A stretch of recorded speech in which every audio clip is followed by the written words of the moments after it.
Hiya. Could you just explain to everybody why you're here today? So I'm here today for CFS is robbed me of my brother, and we've suffered with it for years, decades now. And these kind of guidelines are what we need. We've been through GET. It hasn't worked, of course.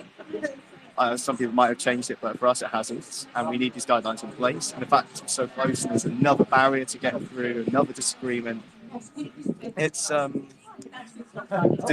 disheartening. And I'm sick of staying at home. I'm sick of doing nothing about this. So I'm here to do a little something. And, so many people can't be here, so I'll understand. Thank you very much. Just why you're here today and explain. I'm always here. Yeah.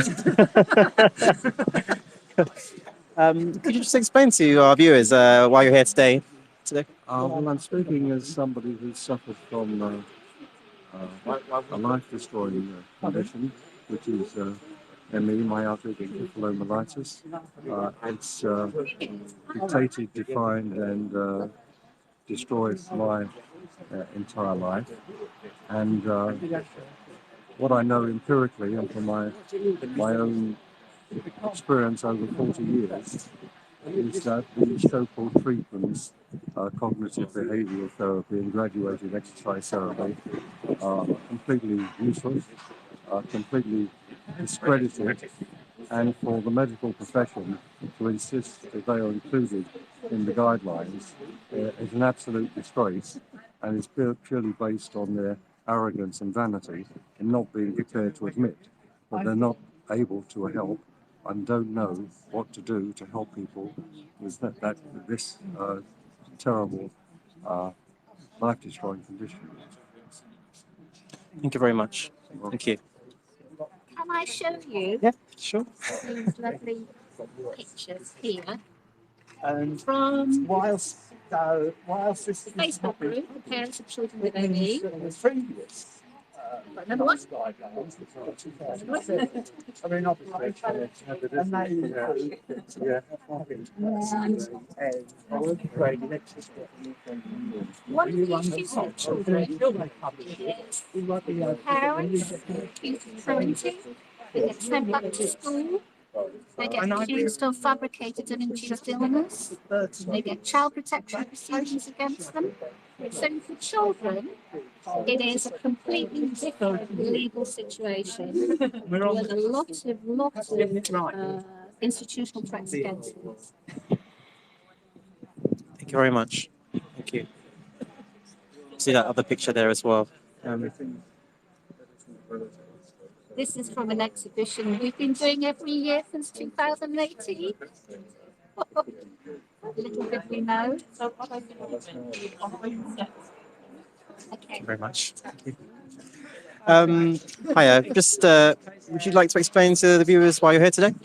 Well, my name's Paula, and I'm from Disabled People Against Cuts. And basically, having a chronic condition myself, well, I've got several, but I was told to go CBT and graded exercise. And I remember this therapist kept going on about depression, but not talking about a real pain that I'm in. Yeah. Well, pain's a physical thing. It's not it's all in your head. Let's talk about depression and change your way of thinking. Yeah. Which is what she kept talking about, this therapist at St Thomas's. And, as NICE have actually said, graded exercise is actually harmful when you're in chronic pain and you have chronic tiredness. And so we need NICE to publish that guideline. But also I think it's really important to stress that with Simon Wesley and his ilk at the Royal College of Psychiatrists, getting NICE to delay publishing the guidelines, it's actually hindering people with ME to be able to get blue badges, to be able to get the financial support with ESA, personal independence payments, get social care packages and get the support they're entitled to.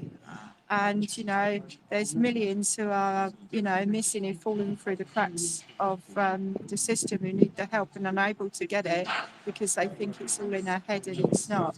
So we need NICE to publish these guidelines, and they've said that graded exercise is harmful.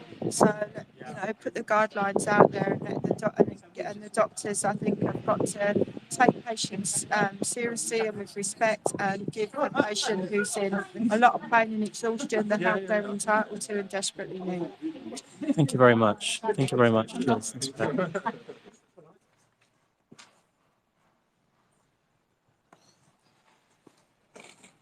Right, well, firstly, on behalf of the vote, sure I can say the entire myalgic encephalomyelitis ME community, thank you so much for coming today. And hello at home, thank you so much for joining in and watching. I hope there's lots of people viewing this on Twitter.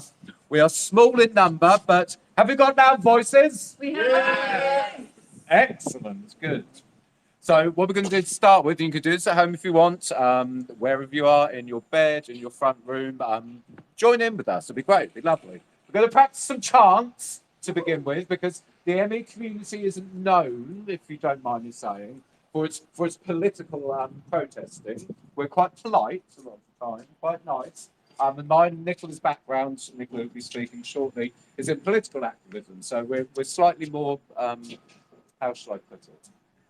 Forthright, but we just want to practice some chants. So come over. No, you go for it. You can join in if you want. We're doing a protest about myalgic encephalomyelitis, ME, also known as chronic fatigue syndrome. Thank you. The National Institute for Health and Care Excellence, NICE, is based out of this building here, and we're supposed to be publishing new treatment guidelines for ME and CFS. They've delayed them, which really is good enough, because they haven't changed the guidelines.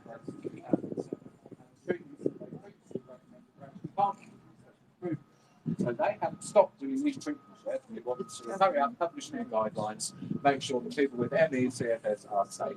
So feel free to join online. Thank you. Hashtag publish that guideline.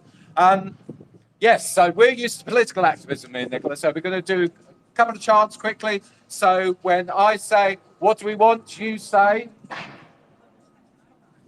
publish that guideline. Oh, come on.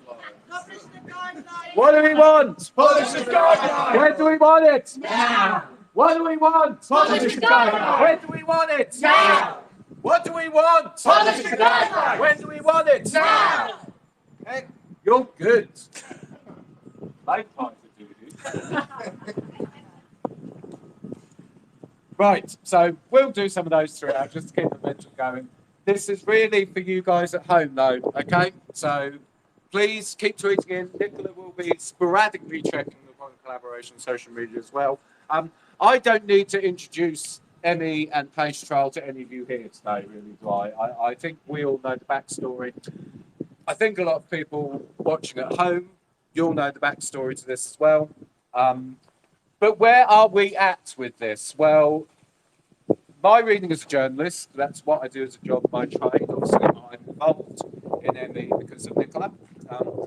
My reading of a journalist, and I think a lot of people's reading of the situation, is that NICE has bowed to the pressure of this small lobby of people who still follow the biopsychosocial model of treatment with regards to ME. We know there's quite a lot of controversy about the roundtable that's coming up in October. The date hasn't been released yet. Obviously, Carol Black, who is supposed to be chairing this roundtable, where NICE are going to politely discuss with all the stakeholders how are we going to do this, how are we going to, what's the phrase they used, get everyone to support the new guideline. How are we going to do that? Carol Black, obviously, has had involvement with the Department of Work and Pensions. Department of Work and Pensions, boo! Exactly. Department of Work and Pensions, who funded Pace Trial in part. This story goes on and on. But where we're at the minute is that, for me, as a observer, but someone who obviously observes very closely, living with someone who lives with ME, this is just abuse on top of abuse, on top of abuse, on top of abuse, really. Yeah. That's the easiest way I can put that, and the easiest way to make people at home understand. People who live with ME as well as other conditions, medically unexplained symptoms. They've been subjected to graded exercise therapy and cognitive behavioural therapy. People living with Ehlers-Danlos syndrome, they've been subjected to graded exercise therapy, cognitive behavioural therapy. But for people with ME, after decades and decades of neglect, of mistreatment, of not being believed, of being told it's all in your head, being told you're crazy, being, in Nicola's case, as she'll speak to you about, being sectioned, this is just the final straw now. NICE should have had this boxed off by this point. They should not be bowing to pressure from a very small but very vocal minority of medical professionals in this country who believe, quite incorrectly, because of the quantitative research is there which proves graded exercise therapy is bullshit, because it is. They should not be bowing to pressure from these people. What can we do to change that? Well, this is one step. We can show that the ME community, if they want to brand us as people like Simon Wesley and Michael Sharp always do, oh, you're these ferocious activists, because you all look really scary today. I'm terrified of you. If they want to brand us as these kind of activists, I think that's now going to have to be fine. We need to get more vocal. Allies of the ME community need to get more vocal, because currently this is all going on behind closed doors. We don't know what's happening. ME Action, the ME Association, however lovely they are, as part of the stakeholder process, they've had to sign gagging clauses, as you know. They can't tell us what's going on. So none of us know. So I think this, coming here, being outside NICE, live streaming it to the world, hopefully lots of people are watching, and giving a more vocal, I suppose, voice to people with ME and giving them the opportunity to go, no, this isn't good enough. We're not just going to meet once a year and line up our shoes and say we're not happy. We're going to be continuously pushing this in new and different ways. I think this is the first step to hopefully changing the narrative on ME. There's a lot more work to be done. There's a lot more I can go into today. You have the media, who was almost partially bought by the BPS lobby. As you know, you constantly see stories seeded. And there was, do you remember the flurry of stories? It was about a year and a half, 2 years ago, about poor Michael Sharp. He's being harassed online by these awful ME activists. These stories seeded, and they admitted they seeded them, planted them into the media from the Science Media Centre. There's so much to unpack with this. But for today, we just want to make it clear to NICE and to the world that this delay is unacceptable. People living with ME have had enough. These decisions impact not just people in the UK, but globally. Hence, we're doing this online. And these decisions impact further out than just the ME community into other conditions like Ehlers-Danlos, like medically unexplained symptoms, like chronic pain. So that's why we're here. How is this going to roll today? Well, we ain't got no sound system, so I'll probably lose my voice by the end of it.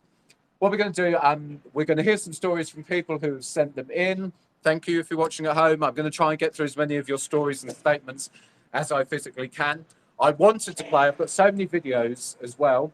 I wanted to play the videos. I will try and mock up some sound system to be able to at least play the audio of the videos, because what I was going to do is kind of go on to pop, but we'll see what we can do with that. We've got statements from people in support, allies of the community, who we're going to read out. And then I think it's a good idea if we can leave some flyers here, and we'll see where the rest of the day takes us. Okay? I know a lot of you are chronically, so please make sure you sit down, make sure if you need some drink, ask someone who maybe isn't chronically to run. There's a trek just over that way, which I spotted and got some water from, so there are places to get water. Please make sure you sit down. If any of you want to speak, just say, and you can speak in front of the audience at home. And we'll just try our best to represent the ME community out here in front of NICE today. Is that all right? What do we want? Publish the guideline! When do we want it? Now! What do we want? Publish the guideline! When do we want it? Now! What do we want? Publish the guideline! When do we want it? Now! What do we want? Publish the guideline! When do we want it? Now! When I say NICE, you say publish. NICE, Publish. NICE, Publish. When I say NICE, you say publish. NICE, Publish. NICE, Publish. Excellent. You're okay with it. Yeah. Do you know that some stakeholders have been invited to the round table? I did not. Do you know which ones? Oh. And my parents' group. So Invest in ME has not been invited As to the far as round I table. know, as far as I know, not everyone has been invited to the round table. It's a question about transparency. You know, who has been invited to the round table, but we don't know. Okay, We that's believe interesting. that there are some people who've not been invited. Okay, well, we need to take that up with NICE, or someone needs to take that up with NICE, because I assume ME Action has, and I assume the ME Association has. Well, do we know? Well, do we? Oh, yes, of course, because they're gagged, We aren't don't they? know.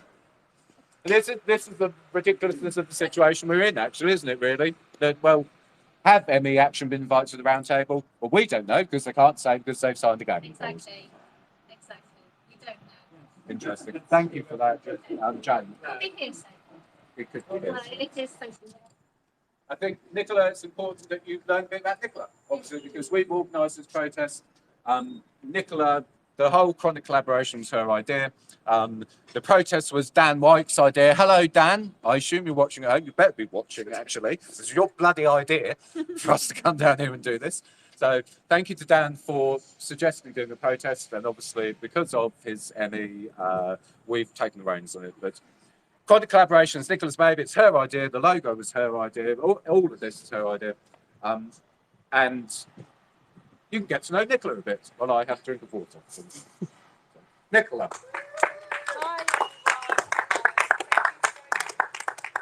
Hello, my name is Nicola Jeffrey. I firstly wanted to thank you all for coming out today, each and every one of you, because you are here representing millions of people around the world. If you didn't already know, this protest is raising awareness of what is and has been stated by patients, doctors and MPs alike as the biggest medical scandal of the 21st century. I, like the people here today and the people we are representing, have been on an incredible journey of poor health, mistreatment, misogyny, classism, disbelief, neglect and medical abuse, all because we simply became unwell and asked for help. But that wasn't what we received. I became seriously unwell in 2018 after years of being very ill. But I was one of the lucky ones because by that time, I had not only met my partner and full-time carer and the love of my life, Steve Tatchell, but he, being the amazing journalist that he was already trying to get to the bottom of what was going on with my health. We met at a DPAC conference, and I was, at the time, living with a diagnosis of fibromyalgia with unexplained seizures. I explained to Steve that I was a single mum struggling on benefits who had wrongly been sectioned once for 9 days for being in pain and had been fighting the system ever since, but he was still interested. We had begun doing our research, including requesting my full medical file, and with the support of hundreds of people funding us through a crowdfunder online, we began to seek medical advice privately, including from the amazing Dr. Sarah Myhill. And after an upright MRI scan and various other tests, it turned out that I had been living with ME, EDS, an undiagnosed genetic connective tissue disorder that also affected my son, brothers and mother, AAI and CCI, causing brainstem compression, POTS, mycotoxin poisoning from the damp in my property, megaloblastic anemia, and mitochondrial dysfunction, just to name a few. All completely misdiagnosed after years of being sent to various different departments across the National Health Service to be told that they can't find anything wrong and that my seizures must be from a childhood trauma that I don't remember. And what's even more concerning is I know I am not alone. I have heard these stories repeatedly. There are millions of us who went to our GPs or doctors with various symptoms, often post-viral, were given graded exercise therapy or cognitive behavioural therapy, and it made us worse. Some to the point where they are now housebound or bedbound, completely missing from their lives. We were told repeatedly that our poor health is in our heads, being refused and denied any further support or treatments, both medically or financially. With a continued physiopsychomatic approach to any further scientific studies after the scientifically proven flawed PACE trial, which was part funded by the DWP, by the way, NICE is now refusing to publish the long-awaited guidelines. We now have no choice but to protest. If we want to finally put an end to this horrific medical neglect, and after all, I thought the medical code of practice was to first do no harm. So we have created the chronic collaboration, with today being our first direct action. We intend not only to connect the dots between the various conditions, the interlinks between them that are often misdiagnosed and dismissed altogether, and the treatments often denied to patients, but to also highlight and directly challenge the political and other influential figures that have been directly involved in allowing this massive medical scandal to continue. So please join us. Thank you.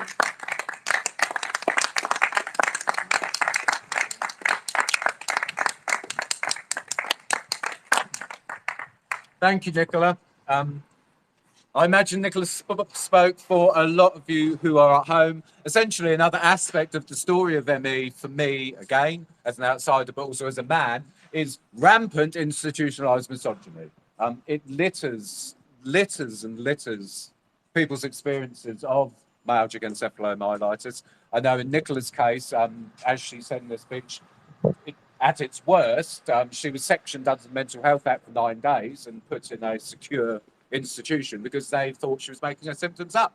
Of course, she was discharged afterwards, but this notion of hysteria, and it used to be called something about the wandering womb, didn't it? I think back in Greek or Roman times, the women are hysterical and that it's all hormone related, etc., etc. That still pervades this story today. I'm sure a lot of you at home have very, very similar experiences. If you're following on social media here or online, you'll see that the chronic collaboration, there's lots of tweets going out.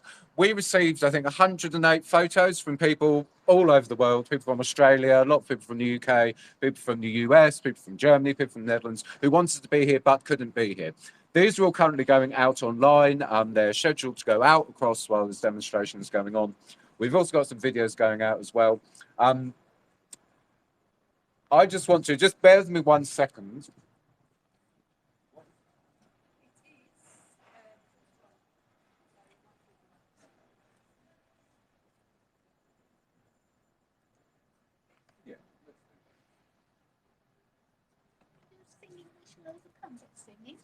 Wicked.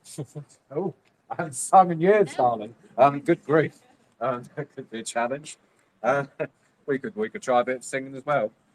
What I do want to do is I do want to rattle through these photos because, again, part of what today was about, it's about us who are here, but actually it's also about all these people here because these people should be in a position where they have no issue getting to Stratford and coming and standing outside this building.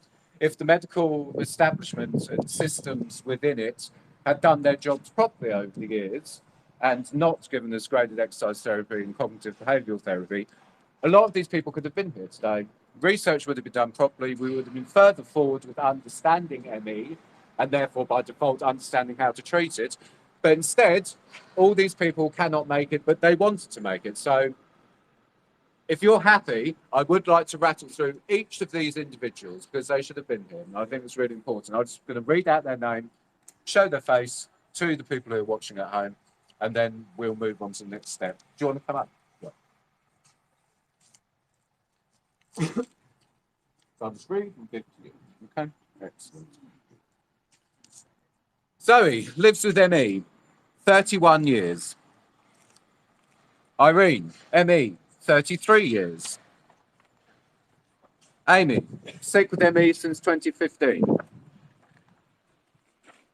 Paula, sick with ME. She has to have an ambulance crew take her to medical appointments because she cannot physically get there. Anna, I know Anna sent a lot of photos actually, so hello Anna. Anna, sick with ME. Kirsty, I think a lot of you know Kirsty. She's quite about on Twitter all the time, sick with ME. Alison, graded exercise therapy resulted in this. She now uses a wheelchair. Joe, sick with ME. Yep. Emma, sick with ME. Debbie, sick with ME. Kat, sick with ME. Sadie, sick with ME for 31 years. Corey, sick with ME, mostly bedbound. Corey lives in America. Helen, sick with ME. Elaine, sick with ME. Sharon, sick with ME since 1978. I wasn't even born in 1978. Ava, sick with ME. Rid, sick with ME, housebound for 11 years. Julie, sick with ME since 1994. Chris, sick with ME. It's very windy. Stephen, sick with ME. Rohan, sick with ME. Tom and his partner, both sick with ME. Charlotte, sick with ME. Joe, sick with ME. Nick, sick with ME. Rachel, sick with ME. Naomi, sick with ME. Chris, sick with ME. Ruth, sick with ME. Victoria, sick with ME. Jessica, sick with ME.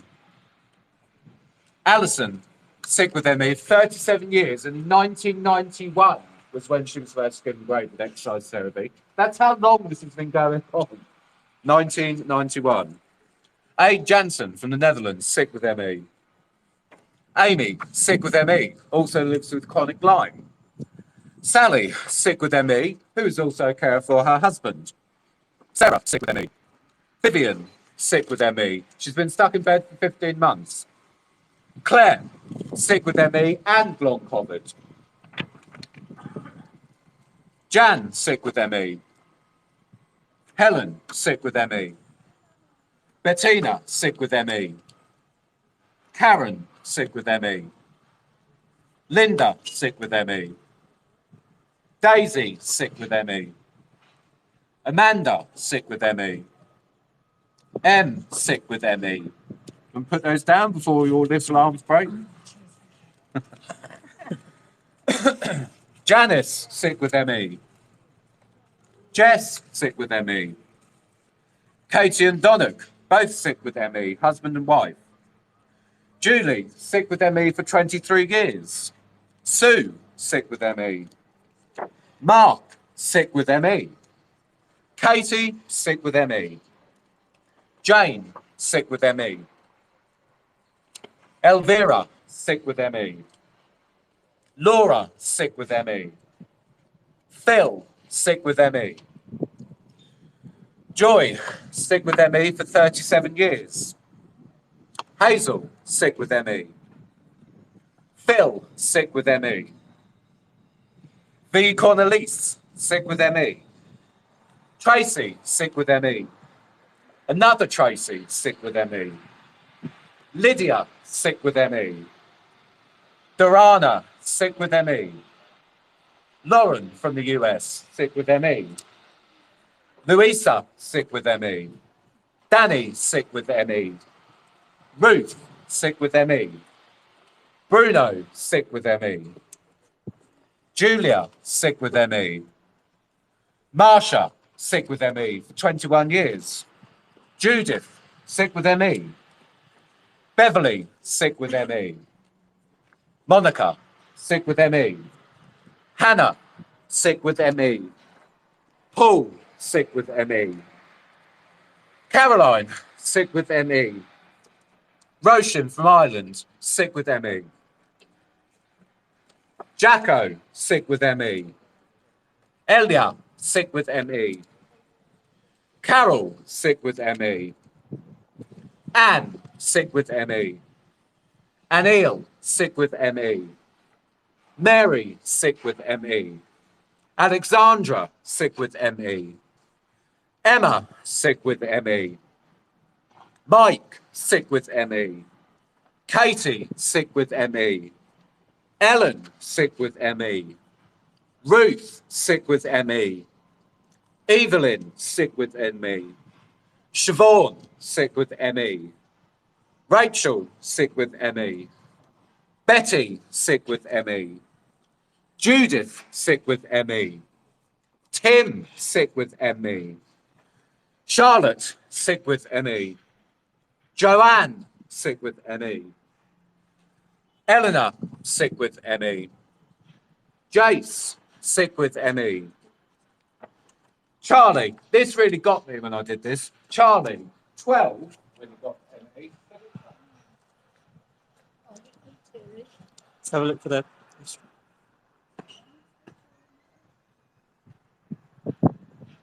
Charlie, sick with ME when he was 12. And of course, Merrin, sick with ME, died 23rd of May 2017. I think we all know her story.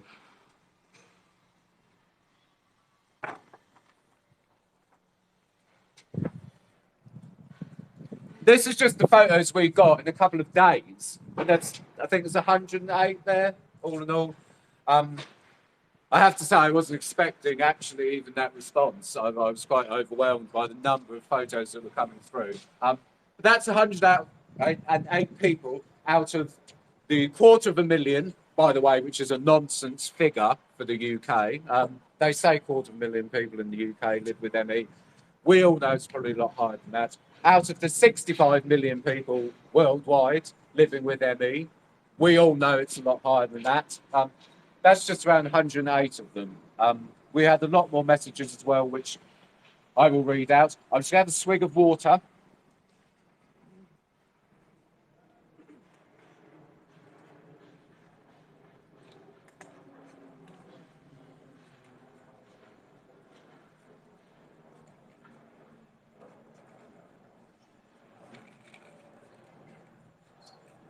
Again, like I said earlier, if any of you do want to speak, please just wave, and I will give way to the floor. Yes, sir. Of course, it's all yours. Yeah, I'm Peter. I've been suffering from ME as I only learned after about 10 years of having my life destroyed by it. 40 years ago, when I was in my mid-20s, like Nicola, I've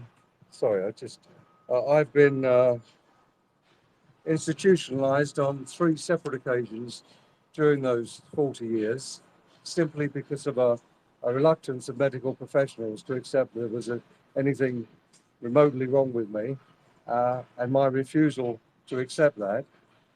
So that was, I won't say an interesting experience, but just a reflection of the way that people are dismissed and treated who are suffering from this life-destroying condition.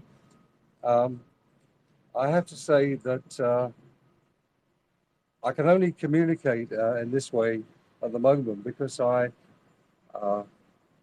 have enjoyed a wonderful period of remission for about the last year or so.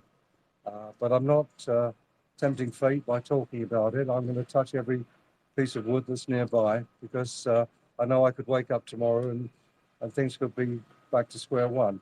I just wanted to share with you a couple of emails that I've sent recently in one case and then less recently in the other, which one of them was to Dr. Alistair Miller, who has been one of the principal obstructive forces in delaying the publication of the NICE guidelines. So if I can just share with you what I sent to him. Dear Dr. Miller, could I please make clear, as a sufferer from chronic ME for 40 years, my intense disappointment over the delay in publication of NICE guidelines as a consequence of objections from certain vested interests within the medical profession. How anyone in their right mind could believe for one solitary second that CBT and GET have, and these are his words, served ME patients well, is completely beyond my comprehension and is disingenuous in the extreme. I would also add that anyone who has had their symptoms alleviated by these entirely discredited treatments is categorically not suffering from ME. You say that without CBT and GET, we have nothing. Well, as someone who's had their life destroyed by this unquestionably physical illness, then all I can say is that the complete non-efficacy of these so-called treatments determines that we do indeed have nothing. And then I just refer him to an email which I sent after a consultation with the ME specialist at the Queen's Hospital in Romford, Dr. Chowdhury. And I have no particular axe to grind with Dr. Chowdhury, but this was my experience. If you bear with me just a moment. Can I just start by saying how much I respect and appreciate your own and Dr. Chowdhury's well-meaning and well-intentioned endeavours on my behalf as an ME sufferer. I must, however, also say that I have strong reservations when so-called treatments such as CBT and GET are introduced and proposed as a suitable course to follow. I say this as someone who has endured this life-destroying condition for more than 40 years and knows empirically and without any doubt whatsoever that it is 100% physical and demands to be approached and addressed as such. To be told or read in my case that the condition, ME, has its roots in unhealthy, subconscious, emotional and spiritual patterns and habits, and that this can lead to a susceptibility to illness, is at best unproven conjecture, and at worst insulting in the extreme to those individuals made vulnerable, fragile and worn down by a relentless and unforgiving condition. I just then go on to mention the Decode ME DNA study, which I signed up for. So basically, I just thank him for their efforts on my behalf, and I hope that they understood my frustrations. But as I say, it was just something that I wanted to share with you all, and I'm sure that you can relate to those frustrations. Did they respond? Not really. I certainly didn't get a response from Dr. Alistair Miller, and I got an acknowledgement from Dr. Chowdhury's assistant, but no sort of, nothing more than that, which is entirely predictable, Steve. Well, yeah. Sorry, you just sparked a memory in me and well done for emailing, by the way, because I spoke to Simon Wesley years ago via email, but I did it in the capacity of a journalist. And interestingly, as a journalist, he was straight on the computer replying to me, but can't be bothered these people to get that patience. So thank you very much.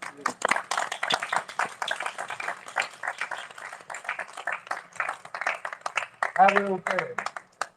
You all okay? Yeah. Yeah. All right. Do you need to sit down? Yeah, I didn't dress quite right.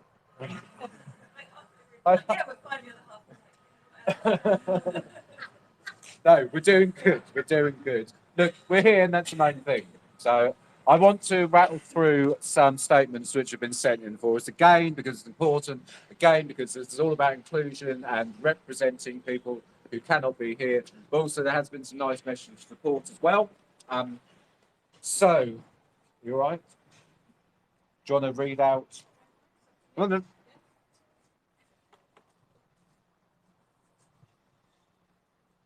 So Nicola has a thing at the minute. She's concerned her trousers are too hoisted.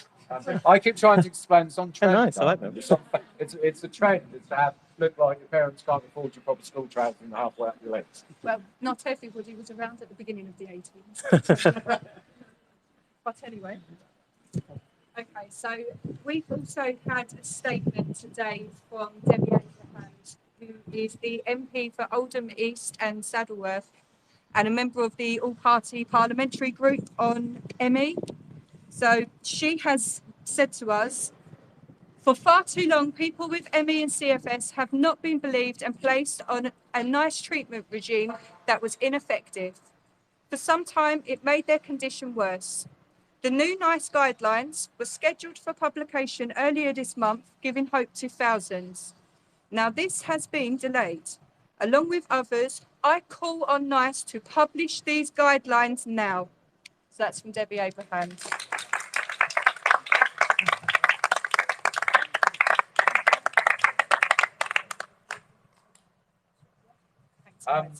We've got some more statements to come. However, I'd like to introduce someone who is an ally of the ME community. Are you ready? Thanks. Okay.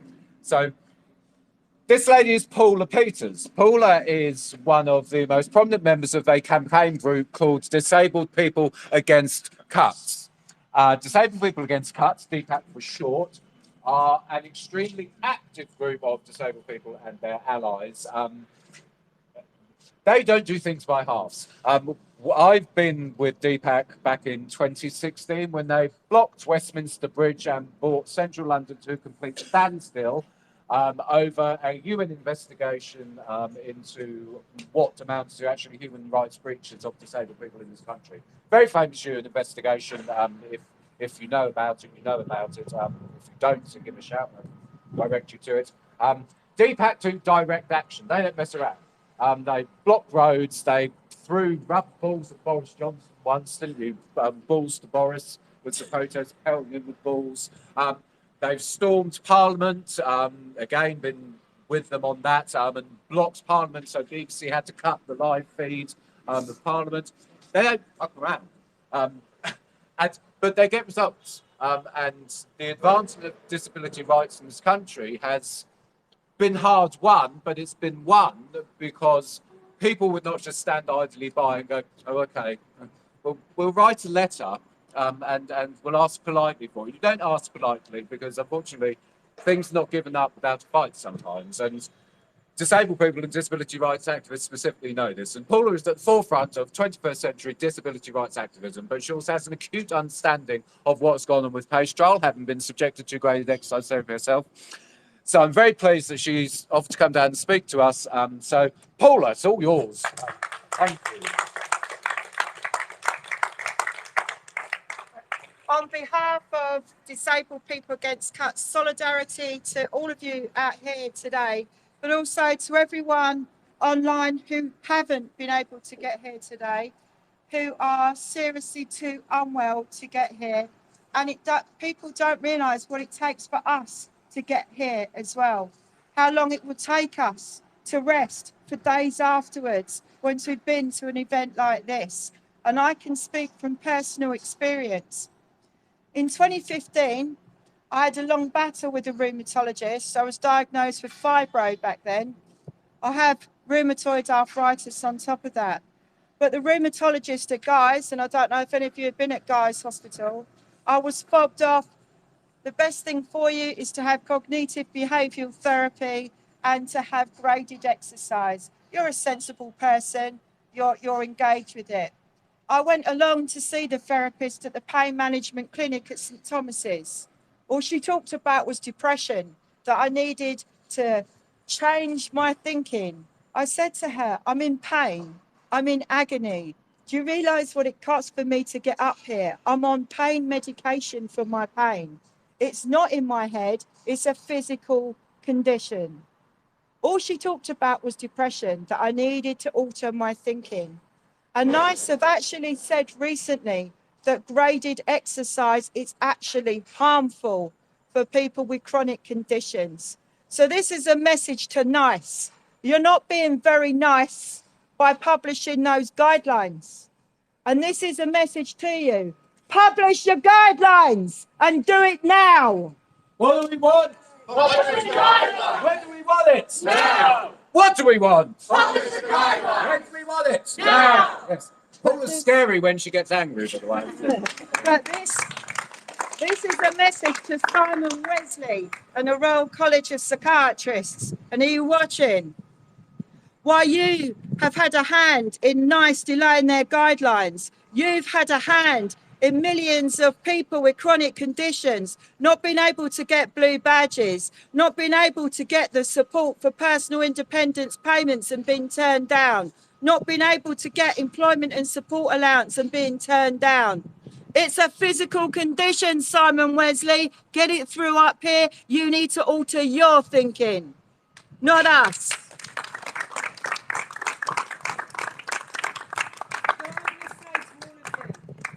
You're all warriors to everybody online, but you're especially warrior to me. And I thank you from the bottom of my heart to Steve, Nicola, and all of you for organising this. It's a massively important action to highlight, but it's important to hear the personal testimonies of what you're going through on an hour-to-hour basis every day of your lives. Now, I'm just going to do a quick call out for us next week. On Tuesday, the 28th, we're going to be at King's Cross. I'm sure you have friends who've been affected by the Universal Credit £20 uplift cut, the biggest cut to social security since the Second World War.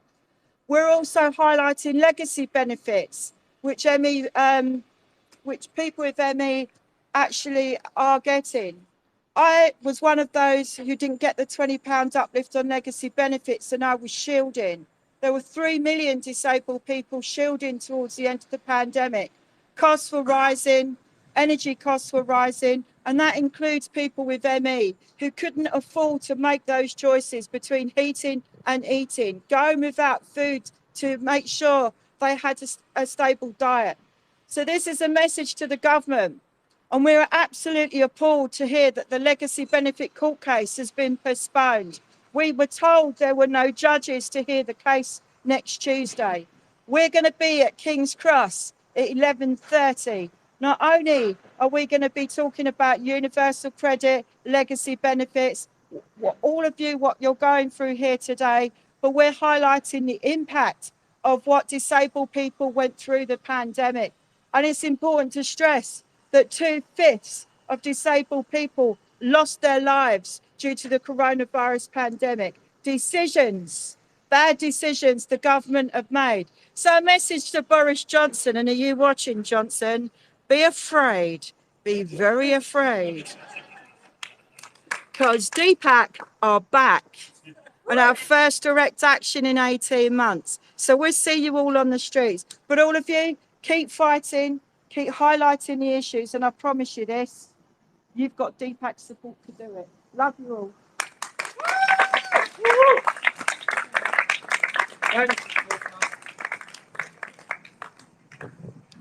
There's quite a few quick important takeaways from Paula's speech.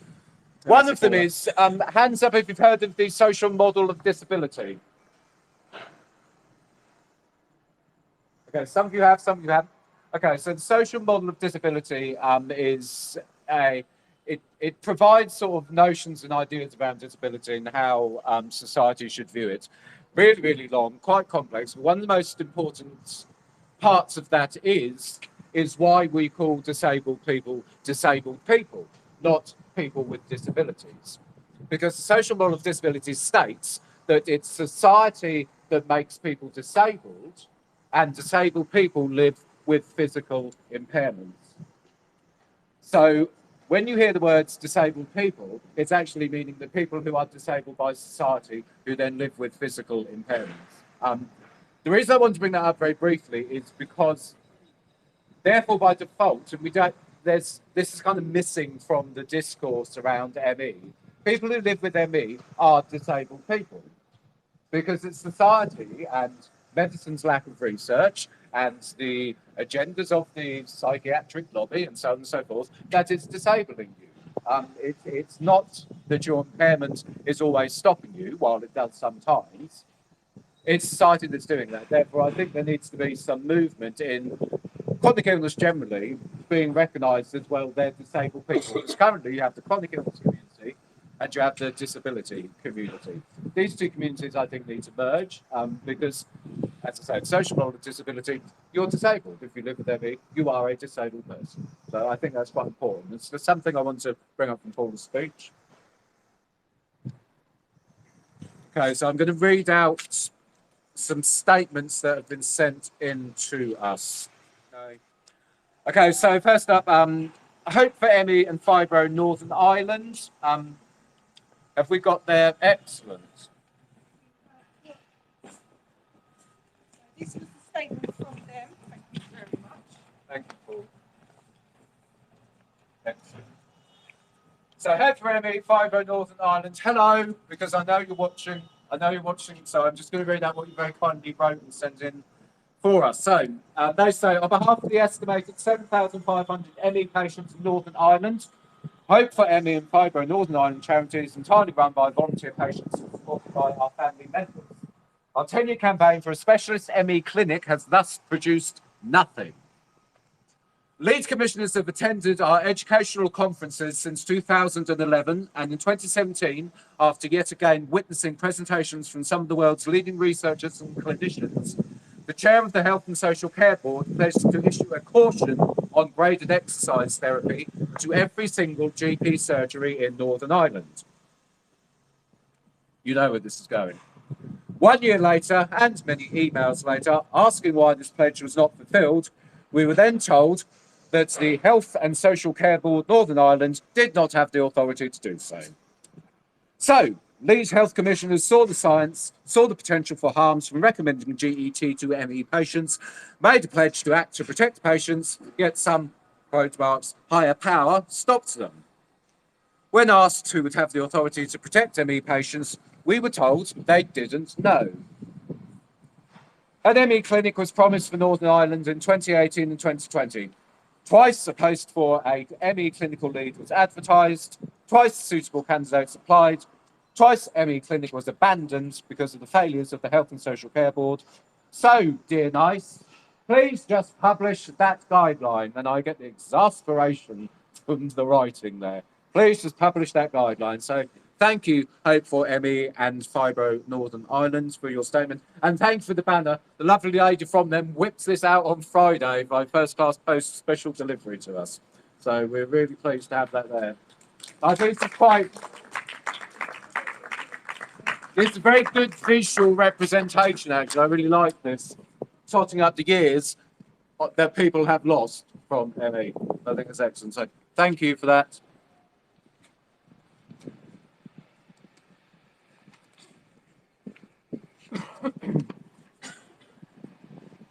Okay, so Jan sent me in her story. Jan, hello, if you're watching at home.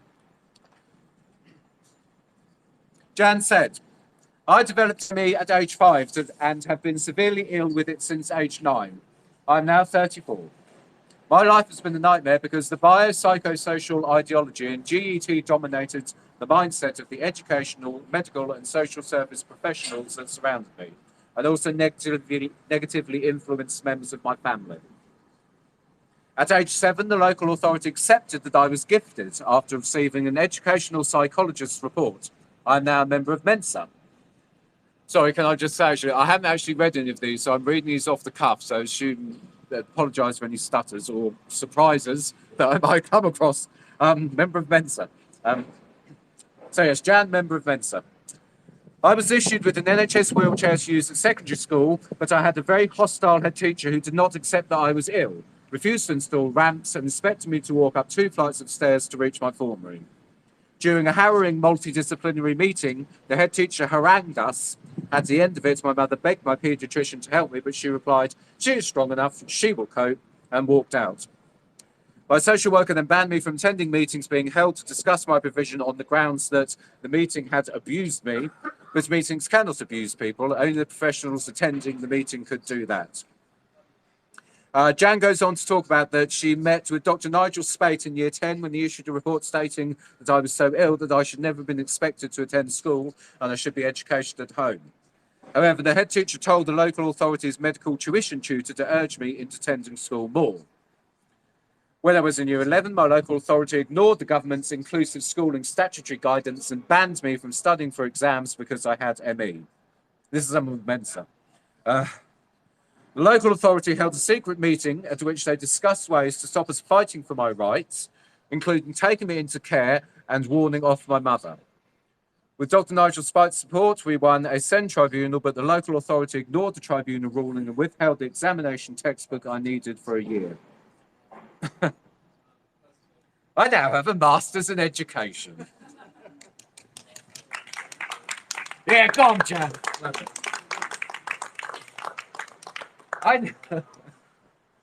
I now have a master's in education that I gained via distance learning. The trauma of the battle for my provision was so great that I could no longer bear to see my name in writing, and so changed it.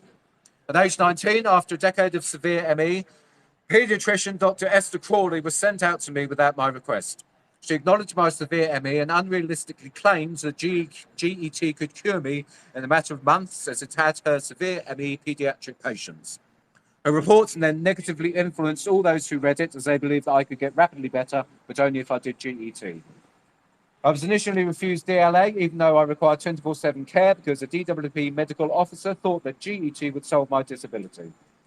There are so many more examples that I could list from a life battling for provision, from medical, educational and social services, and from losing contact with friends and family because of the disbelief around ME that is fomented by the biopsychosocial ideology. I don't want any other child or family to go through what I experienced. NICE, by its 2007 guideline and its refusal to review it for over a decade, have abetted and facilitated the never-ending abuse that children and young people with ME suffer. And this will carry on if NICE fails to publish its revised 2021 guideline. The biopsychosocial ideological false narrative regarding the use of GET and CBT as a cure has dominated the world of ME for decades and pervades all aspects of the ME individual's life, creating a hostile culture towards those who have it. Its far-reaching tentacles indoctrinate medical professionals and the general public, resulting in the institutional abuse of our children, young people and adults, and the destruction of our families. So in our case, medical, social care, education all fail to support and appropriately provide for my daughter, including professionals showing callous indifference to someone with severe ME due to the insidious false belief that GET will cure it, and life has been one battle after another for over a quarter of a century. NICE needs to stop playing, NICE needs to play its part in stopping the abuse of those with ME by publishing its new guidelines now. The hallmark of the biopsychosocial movement is low-quality, shoddy and corrupt research into the use of its favoured harmful treatments, GET and CBT. This is recognised by NICE in its 2021 guideline and its accompanying paperwork. So, NICE needs to stop pandering to the BPS lobby professionals who have vested interest, career and financial, in stopping its publication. Ends. Thank you, Jan.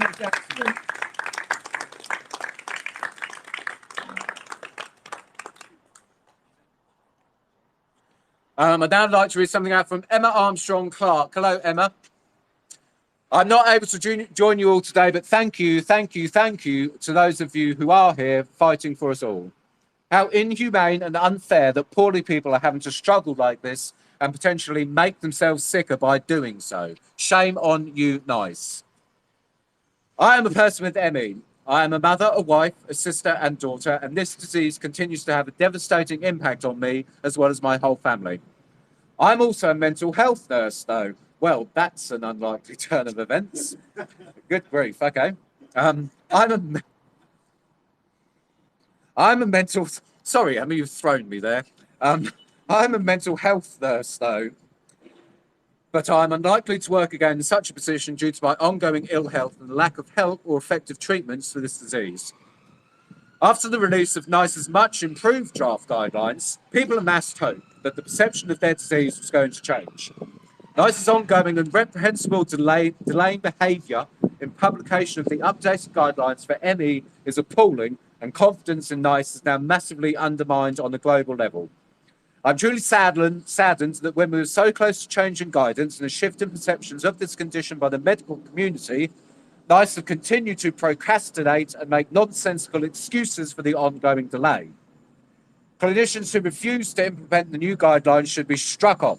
They should not produce any substantive evidence for their decisions not to adhere to your guidelines, as they are otherwise not practicing safely, nor are they fit to treat people with their complex life-limiting condition.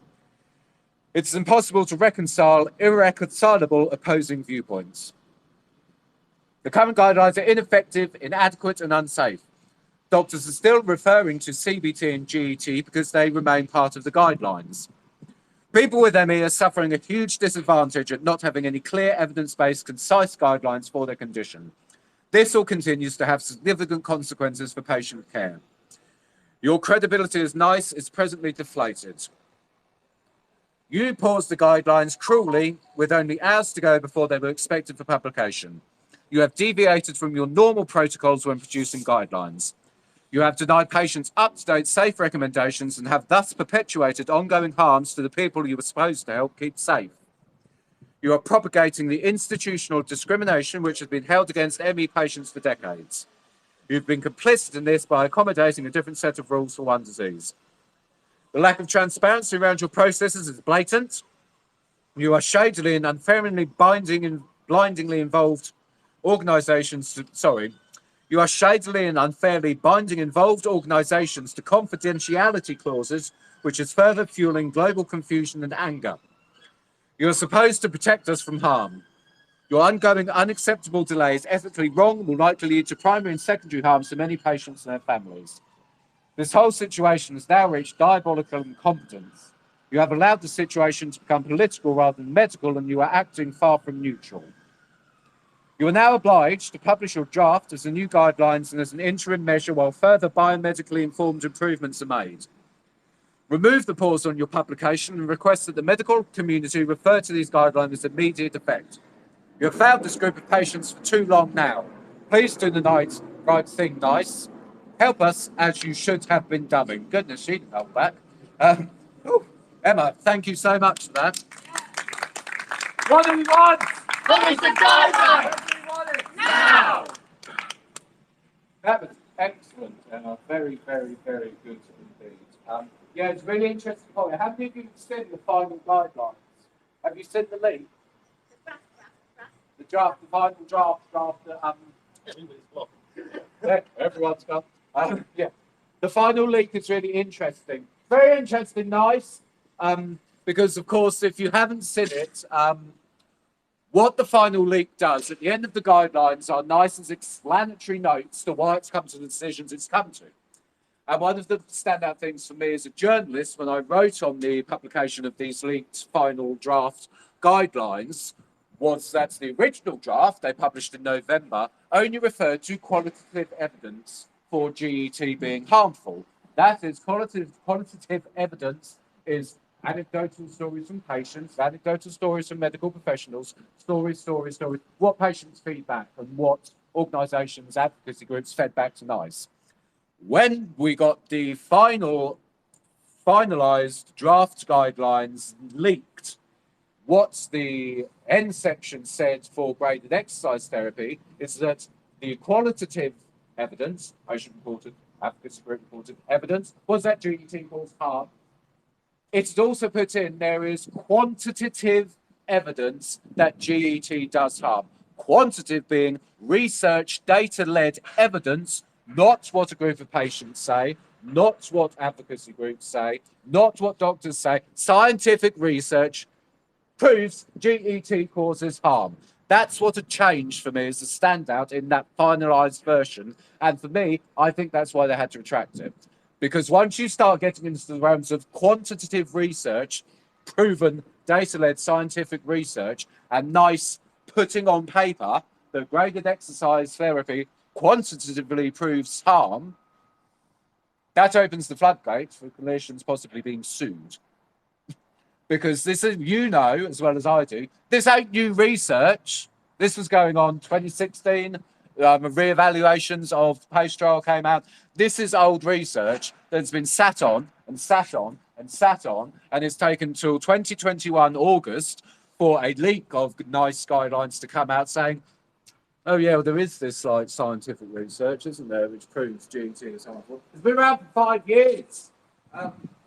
So that one word, quantitative, in the final guidelines opened up a whole can of worms. And I think that's part of the reason why people kicked off and why it's withdrawn. And Emma alluded to that very nicely in her story. So thank you, Emma, for that.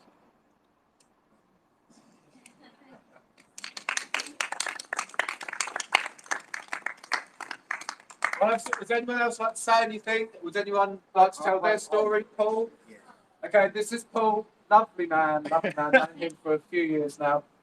Paul, the floor's all yours. Not enough drink. Breathe again, sir. Thank you. Yeah, so for those of you who don't know me, my name is Paul Atherton. I have had ME for 33 years diagnosed, although it's expected that it was longer than that. I've had a different journey to most people. I was incredibly fortuitous at the start of my journey. I was rushed into Heath Hospital with hypersensitivity. One of the doctors there was a gentleman called Professor Borisevich. And for those who know, he was the leading expert in the world on ME at the time. And immediately told me to pay to get a private consultation to jump the NHS queue, which was about 2 years at the time, which I did. But that was all I had to pay. I had to pay just to jump the queue, and then I was an NHS patient from there on. And I was diagnosed with ME at the time. Later, I find myself as part of the research that decided that GET and CBT were a good idea. That happened at the Maudsley Hospital up on Denmark Hill. And as much as we kept telling people, this isn't working, they kept going, oh, you sure? We're like, yeah, we really are. But what was interesting is that when I applied for DWP funds, as everybody does, and we get dragged through the coals, we're going back to various doctors. Now, of course, we just get someone from ATOS going, you're lying, I've got a computer. But then it was kind of like, we're actually going to look at what your consultants say and what the researchers say. And I discovered that on the first attempt of CBT, which was part of the research, that the engagement was all acceptable. My behavior was acceptable. A couple of years later, I was sent back. And I was like, well, I've done the CBT thing and the GET thing. I don't need to go back. We're done. On those grounds, the DWP refused to pay my disability benefits. So this is embedded now in my record that I refused to engage with treatment that was proven. Well, I was actually having the research not to work, but the DWP went, yep, no disability. Now I challenged it and I won. But I just thought I'd share that I was actually part of the research. And as part of that research, all the people I was speaking to saying this is useless. This is utterly useless. It hurts. They get me to do things I don't like. The CBT is kind of useful for a bit of peripheral stuff, but it's not dealing with the condition. And NICE, you have to publish these things. There are a whole group of people here, and we're all saying the same thing. We are suffering here. We're being victimized. We are being bullied by institutions who are paid to support us. And we've had enough. So thank you. I didn't know that about you. Loads of things you know. I know. You were in the belly of the beast. Good gracious. Okay. No, thank you for that. And I appreciate you coming as well. Thank you. I think Jane is going to speak briefly. You can stay sitting. Come on. Jane would like to speak very briefly about children and ME. Well, I am not literally representing my parents' group, which have got over 1,500 members.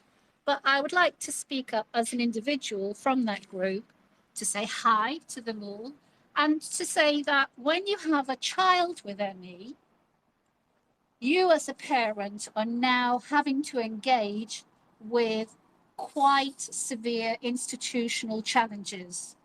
My son was sent back to school. We had a very, very long 4-year protracted discussion, 3 tribunals, an upper tribunal and a local government ombudsman twice in our favour. So those parents who have this invisible illness of their child, they are facing the judiciary, social work, school, and they are not only having to kind of try and navigate the landscape, which we all know about, of ME, they're having to try and convince paediatricians that they have not got fabricated or induced illness of their child. They're having to convince social workers, let them into their house to show them that they are not imprisoning their child. I'd like to give a good shout out to Nigel Spate, who has been a tremendous campaigner, and many, many other parents. You know who you are. And to thank them on behalf of all of us parents who are facing not just the clinical or the DWP, but from schools, from the judiciary, from social workers. It is an extra layer of legislation that parents have to face, along with everything else, trying to find out what's wrong with their illness. And I also want to say something to new parents and new sufferers. When you start out on this journey, you trust. You trust in teachers, you trust in clinicians, you trust in psychologists, and if you are very lucky, you will have people who understand what this illness is about. But it's all too often that parents who are trying to do the best for their child send their child back to school, go to the pediatrician, go to the psychologist, go to the physiotherapist, until they actually realize, like the previous speaker found, that isn't really working. And they finally end up, they come to hopefully to a supportive parents group. And I'm very grateful to the one that I'm a member of. Thank you. Thank you, Joe.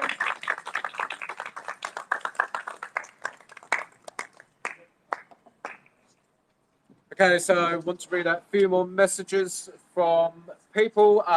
Peter Tatchell, groundbreaking LGBTQIA rights campaigner. Recently, he's had a film made about him, which is on Netflix. He's been quite supportive of ME over the years. He's been putting out the social media and talking about it for a few years. He just wanted to say and send a message saying, attempts to stigmatise, rubbish and discredit ME campaigners reminds me of when I protested in the early 1970s against aversion therapy, which claimed to cure LGBTQI people. Like ME patients today, I was also challenging the medical establishment, and I was dismissed as not an expert and not understanding the issues and science involved. I wish you success in your battle for medical justice. Right is on your side. You will win in the end. Stay strong and defiant. Much admiration, solidarity from Peter Tatchell. Thank you, Peter.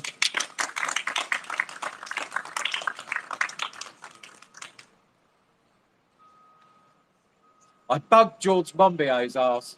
But do we know who George Monbiot is? Yes, he's too busy. He did reply though, so George, thank you. You did reply to my email, which is very nice of you.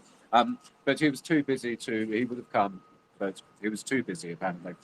I've got a very long statement, which I'm not going to read all of it because it's actually a article that's going to be going out, and I don't want to breach any rules by reading out a whole article as a publisher. But I have got some comments from Dr. Sarah Myhill. Dr. Myhill is Nicola's GP. I know Dr. Myhill is controversial. I know not everyone agrees with what she does. From our personal viewpoint, I can say Dr. Myhill is wonderful. She's been the only doctor who's managed to piece Nicola's EDS with her ME, Nicola's craniocervical atlantoaxial instabilities with her ME, who's looked at Nicola completely holistically and not just gone, well, I'm going to deal with your rheumatological issues. I'm going to deal with your bowel issues. So I'll try and do it at all.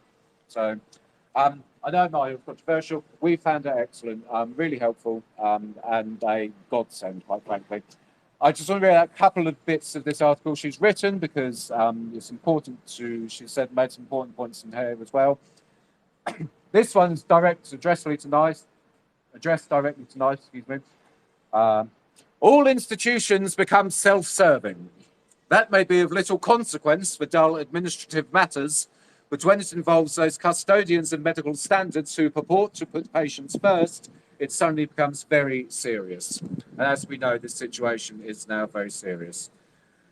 Sarah's been doing numerous work around PACE trials. She's tried to get the GMC to release all its information it held on PACE trial and the doctors who were involved in it. No such luck, they're not budging. She went to the Information Commissioner's Office, which is the legal process when you do Freedom of Information requests. and the person you're requesting information from refuses, the Information Commissioner's Office gets involved. Again, they haven't helped. She keeps reaching these brick walls with pace trial, which is quite interesting. So what she says, summing up about the NICE guidelines, is that these were due out on the 17th of August 2021. As before publication, they were paused. Why? Because these dodgy doctors and deluded psychiatrists suddenly realised that their grisly GET recommendations had been dropped. We know this because the new guidelines have been widely leaked. Here would be a perfect opportunity for Dr. Myhill to reopen her complaint to the GMC on this new basis of evidence. If NICE cannot find any evidence to support GET, then the GMC surely has none either. It's plausible that Professor Simon Wesley, Professor Brian Angus, Professor Michael Sharp, Professor Peter White, sorry, who's who of criminal medical profession, Professor Peter White, Dr. Maurice Murphy, Dr. David Wilkes, Dr. Timothy Pito, and Dr. Gabrielle Murphy would be investigated for scientific fraud and, by that implication, financial fraud, having misspent £5,200,000 of public money. It's plausible that they chatted up their nice friends in NICE and pressured them to keep the grisly GET. Not for the good of the patients, but to save their own skins. And she concludes that this situation, God help us all. So thank you, Sarah, for that.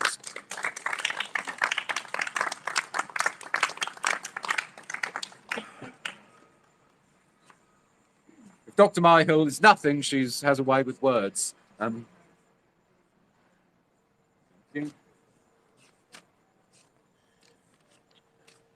Okay, I've just had the word in my ear. Yes, it is 20 degrees, allegedly. Believe the weather, like we believe graded exercise therapy works. Okay, so what I'm going to do for everyone at home, we are really cold here. It's not nice at all. And this, obviously, technical difficulties means taking a bit longer. What I'm going to do, I have got loads of statements from people. We'll put these out on the Chronic Collaboration Twitter feed. So everyone who sent something in, it will be published and be published with the hashtags. So that will all go out either later today or tomorrow. So if you want to read anything that's been written, you can grab the folder off me and have a browse through what you've been given. There are two final statements I do want to read out, though. Okay, so this is one that stood out to me. Tracy, hello, Tracy. Thank you for sending this in. I attended the wedding ceremony yesterday. I drove a minute or two up to the church, sat at the back, and drove back home straight afterwards. I collapsed and couldn't move for 3 hours, then relaxed as much as possible for the rest of the day. Today, and this was the day she sent her photo in to me, today I feel very nauseous, have rib pain, cold, flu, hay fever type symptoms, and my ears are still throbbing from the church bells ringing. I will feel even worse tomorrow. I have very visible changes in the way I look. My eye muscles weaken and my face drops. The area around my eyes go a blue-black colour. I'm unable to smile. To me and my husband, it's a visible illness. It's only invisible to others because they don't see me. And that's very true. I can tell when Nicola's... You can see it. If you know the person, you can see it, can't you? I thought it was an important one to read out. I want to close the statements with something that Claire, Marion Croft's mother, has written for us.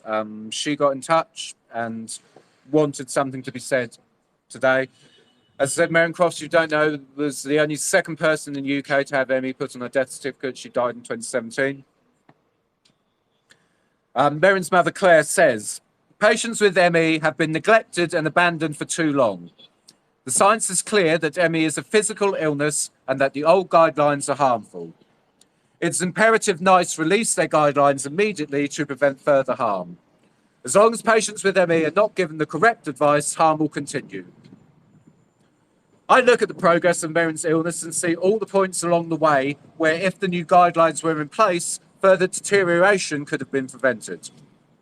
If the new guidelines were in place, each hospital admission could have been easier and not resulted in deterioration due to lack of understanding. Marion would have received care, understanding and compassion, as other illnesses so rightly do, rather than a stigma, misunderstanding and, at times, cruelty. she might still be alive. Charles M. Blow stated that one doesn't have to operate with great malice to do great harm. The absence of empathy and understanding are sufficient. Claire says it's too late for Merrin and others who have died. The harm must stop now. There must be no more delay, no more unnecessary suffering. NICE must publish the guidelines with no further delay. That's from Claire, Merrin Croft's mother. So thank you, Claire, for watching.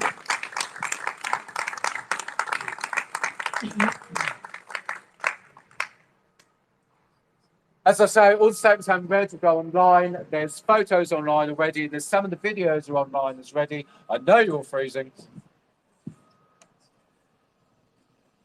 What we want to do is leave some leaflets, if they'll let us in the building.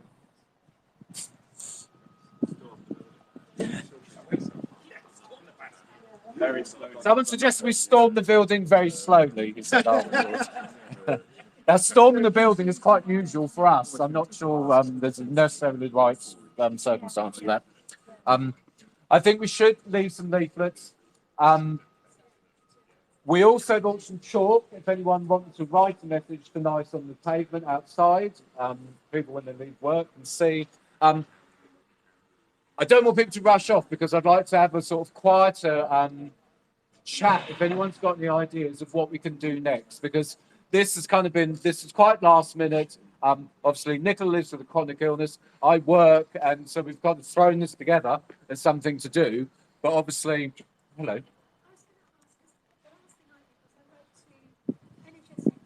CCG and I wrote to my MP about generally about ME services and just generally about my illness in particular. I've had ME 24 years.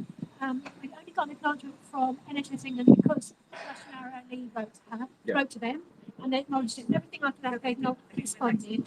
And then CCG said they've got to deal with it. And they told me no, it's to do with NHS England. So I wrote really long, you know how long it takes a month to write one letter. A lot of exhaustion, and I just haven't got anywhere. And that's I've got to the end of my No brick wall again. And this is the problem. It's like I said, we threw this together at the last minute, but it's like, okay, so what do we do next? We know the round table's coming up. Do we try and have a more organised demonstration when that's going on, where people have got more time to maybe come down?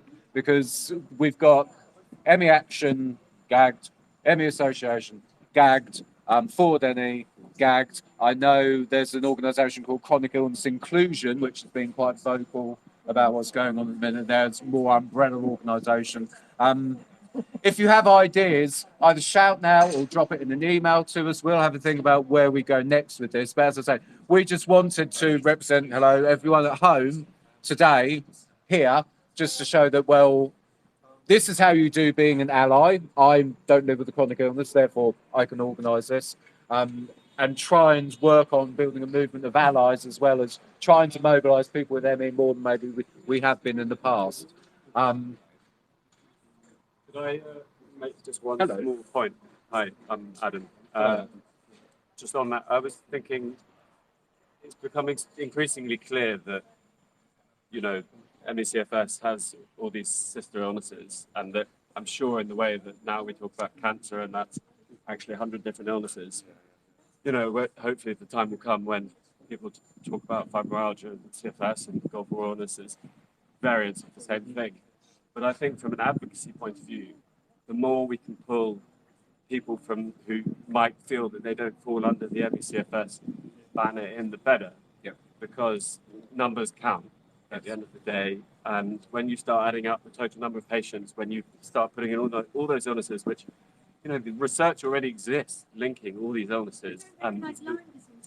Right, I know. I've done 5 years as a Lyme disease patient. I'm not sure if I'm a post-treatment Lyme disease or I'm a MECFS, or frankly what the difference is. Certainly from a treatment point of view, there's no discernible difference at the moment. But, you know, I just think that the more we can pull people in, the better. And so anyone who's connected with other people, so maybe for the next event, we can try and reach out to as many sister organisations as possible and get the numbers up. Yeah, I agree. And so Jane, I think you weren't here. Jane said quite early on that the problem is we're quite often talking to ourselves. Within the ME community and advocates, we need to somehow reach out. Beg your pardon? We have got Doctors with NE, Yes. which is a fantastic. Thank you very much, Doctor. Ben's been really Thank you, supportive, Robin. hasn't he? Yeah, Yes, they've been brilliant. very good and very supportive of today as well, which is excellent. Yeah, we need to work out where we're going next with this, and we don't mean we as in me and Nick, I mean all of us, because there ain't many people fighting at the minute. To be perfectly honest, there are so many MP. I emailed every single P on the bloody APPG on ME. The only one I got a response from was Debbie Abrams, because I know her anyway. I got nothing from any MP. I have a blue tick on Twitter. I'm a journalist. And they didn't get back to me. Where are these people? I thought they were all parliamentary group on ME. Where they've been back to work. No one is representing it at the minute, and we want to try and work out how we can represent people living with ME and their families through this process, because the concern is the very fact NICE have chosen to hold a round table would indicate to me that they're kind of going, do we keep great exercise therapy in? There's clearly a question in their minds, the fact that they're willing to take this back to some sort of drawing board again.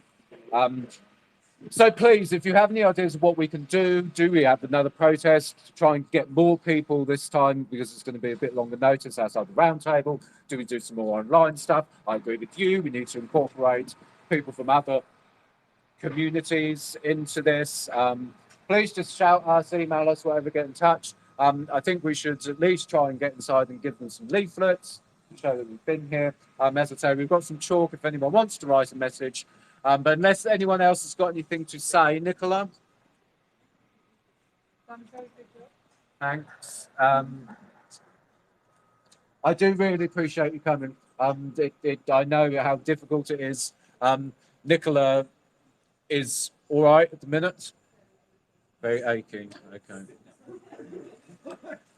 I didn't mean this minute. I meant generally, which meant she's been able to participate and help get this together. So, and we live in that.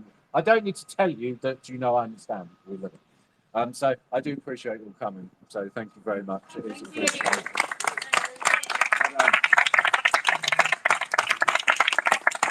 As I say, please get involved with us, and you at home, please get involved with telling us what we're going to do next. We need to do something. Because ME is inherently political. This is a political issue. I'm firm in believing it needs a political campaign and activist approach. Yes? The shoe thing. Yes. Is that done, do you think? Is it been done and done? I don't want to leave any more shoes anymore. I just feel no one's taking any notice. Let's do a round. Who thinks we should continue with the shoe thing? Be honest, but no one's going to judge you. Millions missing where... laying them out is quite effective for representing people who aren't at events. I collect the shoes up. Okay. Put them in their garage. Oh, okay. And it's quite an ordeal for them, really. Sure. I mean, it is a good idea, but When they first started doing it, when you saw those Yeah. shoot, especially in Trafalgar Square, the first one they did for it, that was really, really impactful. Yeah. But again, it's like everything else. If you keep rehashing and rehashing, oh, they're doing that again this year. And it's like, no. This time we're coming gun. This is exactly the thing, and this is the problem with any political campaign, anything that is in that world, in that sphere, which this is political. It's about the Department for Work and Pensions. It's about the power of certain individuals. You keep doing it and the power is lost. You have to be fresh and inventive. It's what Deepak did so well, as I say, throwing things at Boris Johnson, blocking Westminster Bridge, storming into Parliament, all sorts of things. Do I think, look, for my personal tastes, it's all quite polite, really. I said to someone on Twitter last night who privately messaged me, who said, thank you for trying to start a more of a protest movement as opposed to a advocacy movement. And I said to them, in any other environment where a group, and a legally protected group of people, which you are chronically ill, you're legally protected like LGBT people, black people. In any other environment where a protected group of people had been systemically and systematically abused for decades, you would not be writing fucking poems to try and get your point across. You would not be holding vigils. I'm sure Martin Luther King might have done some poetry, and I'm not comparing this to the civil rights movement. What I'm saying is, it's a political issue. And I know of no other political movement and issue which is so passive as well. At the end of the day, it's a situation with an oppressor and the oppressed. You are the oppressed, even though you may not think you are, in terms of the system and what the system has done to you. You are the oppressed, and there is an oppressor in this equation. And I do believe the time for politeness and letter writing and lining up shoes, I agree with you, to be honest. That's done. We need to start being a bit more direct where we can, and being direct for the people who can't be direct. I think that's the key, though, Steve. It's the allies that are so important in this one. Because we're all trapped.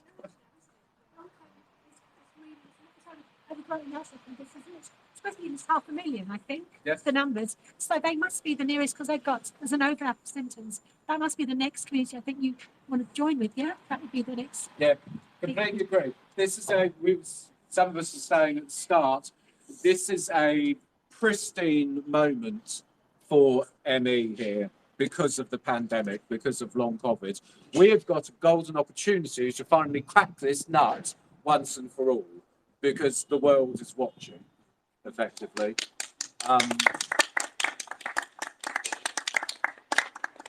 You ain't going to crack a nut with a pair of flip-flops with a label on them. Sorry, ain't going to happen. We need to be a bit more direct, in my opinion. And I'm not going to drag people along kicking and screaming. I'm saying that's my opinion. This is a community. Therefore, that's why I threw it out there. Get involved with us. Tell us what you think we should do.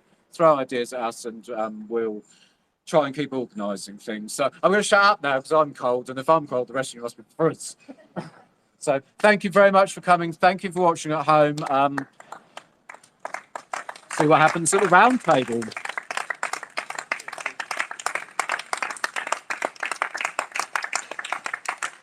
Let's give us some leaflets before we go. Thank you. You've done a great job. Oh, sorry. Oh, my goodness. Yeah. Can we all thank Samuel? This is Samuel.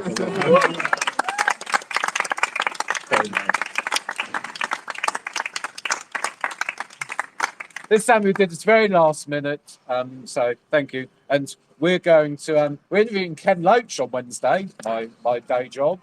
Going to interview Ken Loach, which is quite nice. So.